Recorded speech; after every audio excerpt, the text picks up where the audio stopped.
Friends, मैं हूं देव और मेरे चैनल द परफेक्ट स्टडी पे आप सबका बहुत बहुत स्वागत है। फ्रेंड्स, बहुत दिनों के बाद वीडियो आ रहा है, कुछ बीच में प्रॉब्लम थी और आज जो हम लोग सब्जेक्ट स्टार्ट करेंगे वो जियोग्राफी होगा। जियोग्राफी जो छूट गया था वो अब कंटिन्यू होगा और अब जो छूटा हुआ पार्ट है उसमें हम लोग को मानसून पढ़ना है और कुछ टॉपिक है जो जेपीएससी के मेंस पे है या फिर बहुत सारा पीसीएस में होता है या फिर आप एसएससी लेवल का एग्ज़ाम दे रहे हैं उसमें भी होता है। आपको सारा एग्ज़ाम ये इसमें कवर किया जाएगा। तो आज जो हम लोग टॉपिक स्टार्ट करेंगे वो ग्लोब के बारे में समझेंगे कि कहाँ पे इक्वेटर है, कहाँ पे ट्रॉपिक ऑफ कैंसर है, सनरे फॉल जो होता है कहाँ पे होता है और उसकी वजह से दिन रात कहाँ पे कम बड़ा होता है, दिन कहीं कहाँ रात छोटा होता है। ये सब चीज़ों को बारीकी से समझेंगे और ये सब चीज़ों को आपको समझना चाहिए क्योंकि इसके बाद ये समझने के बाद ही आपको मॉनसून सिस्टम पे जब आप आएंगे तो वो आपको अच्छे से समझ में आएगा। और जेपीएससी मेंस में भी जो आप मेंस दे रहे होंगे, जो भी तैयारी हो रहा है जिनका, उसमें कुछ टॉपिक है वो है horizontal temperature, vertical temperature, insolation, heat budget. ये सब जो टॉपिक है ये सब आपको अभी जो पढ़ाया जाएगा उसके बाद ज़्यादा समझ में आएगा और आपको कंप्लीट दिमाग में बैठ जाएगा। बहुत ज़्यादा आपको प्रेशर इसमें लेने की ज़रूरत नहीं है, ठीक है। तो अभी जो हम लोग टॉपिक स्टार्ट करते हैं वो है ग्लोब को समझते हैं कहाँ पर क्या है, ठीक है। स्टार्ट करते हैं।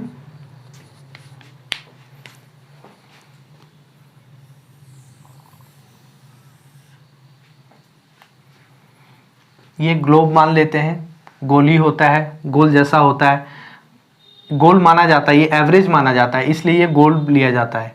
ऐसा नहीं कि पूरा ग्लोब एक जो पृथ्वी हमारा हम लोग का जो पृथ्वी अर्थ है तो ये पूरी तरह से गोल नहीं है, लेकिन एक एवरेज लिया जाता है क्योंकि कहीं पे पहाड़ है, कहीं पे नदी है, तो एक एवरेज लेने की वजह से ये गोल होता है। ये दो भागों में बंटती है। ये हाफ वाला बीच में अगर इसे दो भागों में बांटे तो ऊपर वाला पोर्शन नॉर्दर्न हेमिस्फीयर और नीचे वाला पोर्शन जो है वो साउदर्न हेमिस्फीयर कहते हैं। बीच वाला जो दो भागों में बांटती है 0 डिग्री होता है, जिसको कहते हैं इक्वेटर, भूमध्य रेखा।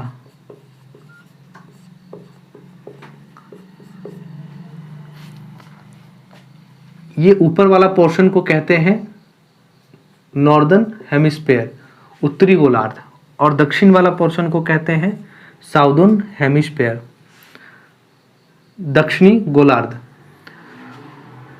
अब ये 0 डिग्री है, इसके ठीक ऊपर पे आप देखते होंगे अपने ग्लोब में, अपने मानचित्र में 23 डिग्री का, 23.5 डिग्री का एक लाइन होता है खिंचा हुआ, और ये 23.5 डिग्री, ये जो 23.5 डिग्री, 23.5 डिग्री जो है, इसको ट्रॉपिक ऑफ कैंसर, जिसको हिंदी में कर्क रेखा कहते हैं। ठीक साउथ वाले पार्ट में एक और 23.5 डिग्री पे है,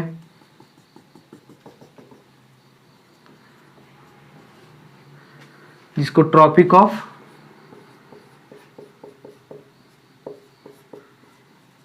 कैप्रिकॉर्न, मकर रेखा कहते हैं।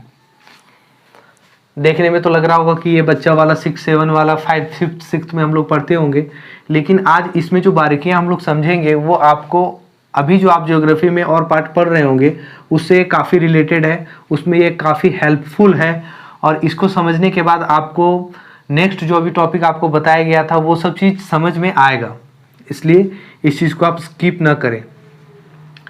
अब चूंकि ये 0 डिग्री है, इक्वेटर है, तो आप इसमें एक टर्म सुनते होंगे इक्विनॉक्स, ठीक है, जिसको हिंदी में विषुव बोलते हैं।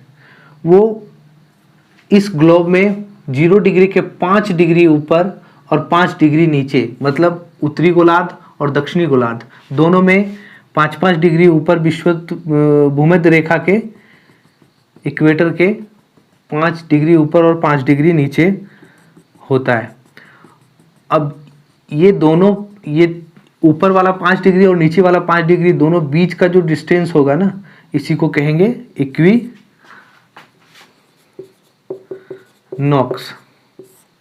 विषुव। ठीक है।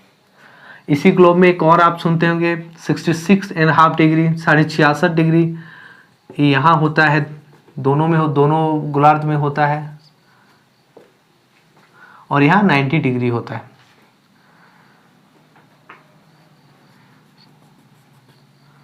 साढ़े 66 डिग्री, और इस पॉइंट को 90 कहते हैं, जो नॉर्थ पोल होगा, और नीचे वाला पॉइंट जो होगा ये भी 90 डिग्री होगा, जो साउथ पोल होगा। ये ग्लोब में देखते होंगे कि दो लाइन होती है, दो टाइप की लाइन खींची होती है कहीं पे, वो एक अक्षांश होता है और एक देशांतर होता है, जो लैटिट्यूड और लॉन्गिट्यूड होता है।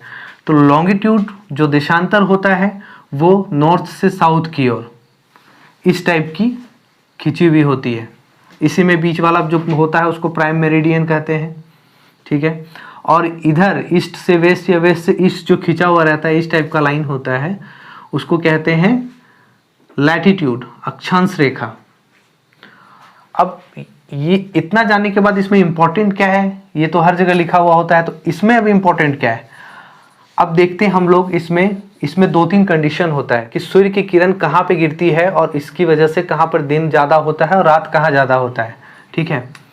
इसमें 2-3 कंडीशन है, 3 कंडीशन मेनली हम लोग देखते हैं कि सूर्य की किरण कहाँ कहाँ गिरती है। इसमें मेनली 3 कंडीशन है। पहला होता है जो इक्वेटर और इक्विनॉक्स के बीच में, मतलब ये इक्वेटर पे इक्विनॉक्स जो ये आपको पोर्शन दिखाया गया है, एक यहाँ गिरती है, दूसरी आपको ट्रॉपिक ऑफ कैंसर कर्क रेखा पे गिरती है, और तीसरी ट्रॉपिक ऑफ कैप्रिकॉर्न मकर रेखा पे गिरती है।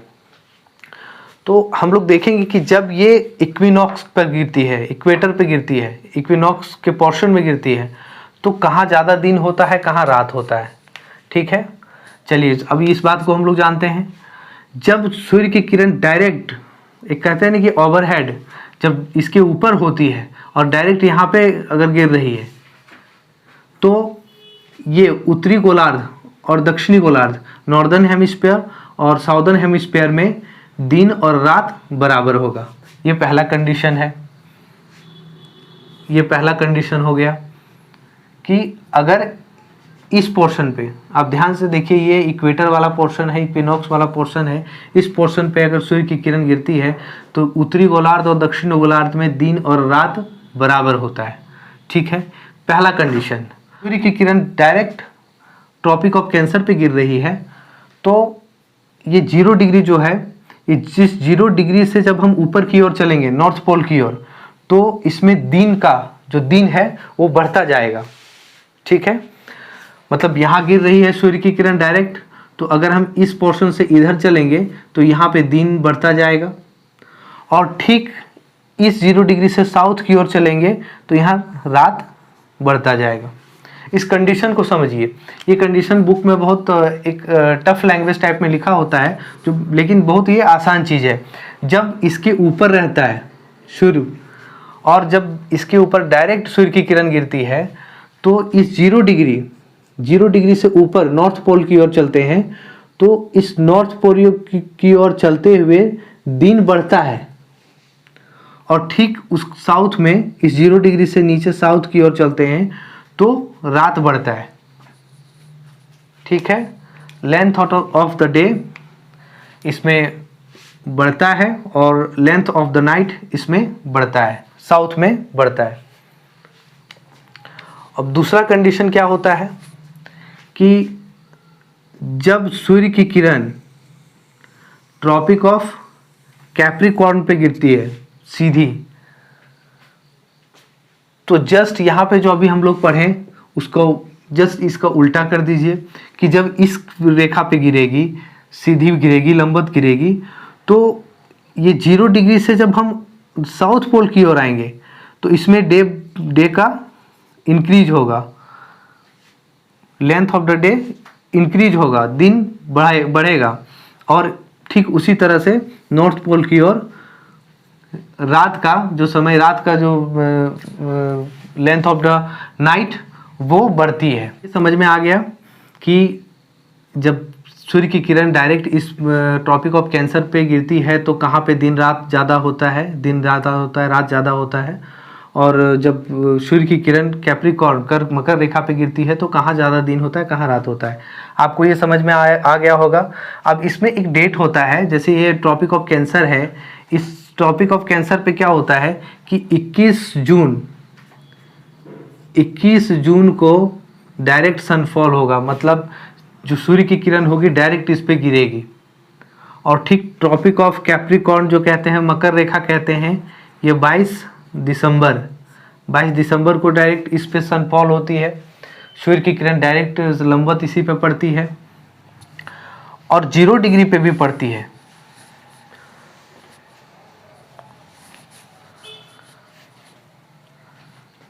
ये कर्क रेखा पे 21 जून हो गया और मकर रेखा पे 22 दिसंबर हो गया। ये डेट आप याद रखिएगा।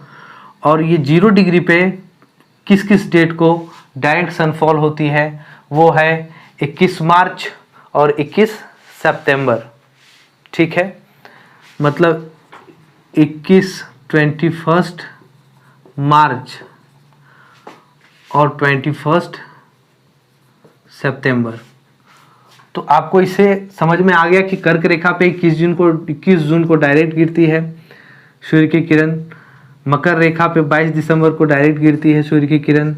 0 डिग्री पे जो इक्विनॉक्स का पार्ट होता है, अगल बगल 0 डिग्री है, इक्वेटर है, उसके अगल बगल जो इक्विनॉक्स वाला पार्ट है, इस पे डायरेक्ट गिरती है 21 मार्च को और 21 सितंबर को, 21 सितंबर को। ठीक है। अब कहीं कहीं ये भी लिखा होता है कि दिन रात कैसे होता है, तो चलिए रफली समझ लेते हैं। ये मान लीजिए एक ग्लोब है, अब ये पृथ्वी मान लेते हैं जो 23.5 डिग्री झुकी हुई है। ये अपने अक्ष पे घूम रही है, ये अपने अक्ष पे घूम रही है। अब देखिए ये सूर्य है, इस सूर्य की किरण जिस पोर्शन पे लगेगा, इधर सूर्य है, ये तो अपने अक्ष पे घूम रही है और ये सूर्य की किरण है। सूर्य की किरण जिस पोर्शन पे लगेगा वो दिन होगा और इसका ऑपोजिट वाला पोर्शन जो होगा वो नाइट होगा। अब ये घूमती रहती है तो जिस पोर्शन पे पड़ा वो दिन हो गया, ऑपोजिट वाला पोर्शन नाइट हो गया।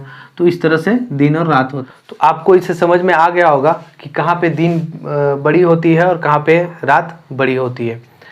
और अगर आपको इसमें कुछ भी डाउट है तो आप कमेंट करके पूछ सकते हैं, आपको वहाँ पे रिप्लाई मिलेगा। और इस पर अभी बहुत सारा वीडियो बनना बाकी है, क्योंकि इसको बहुत बारीकी से समझेंगे और बहुत लंबा वीडियो बन जाएगा अगर एक ही में बनाएंगे। इसको 2-3 पार्ट में या 2 पार्ट या 3 पार्ट में होगा, कंप्लीट हो जाएगा। बहुत बारीकी से हम लोग इसको समझेंगे। अगर आपको वीडियो अच्छा लगा तो इसको लाइक करें, सब्सक्राइब करें और फ्रेंड में शेयर करें।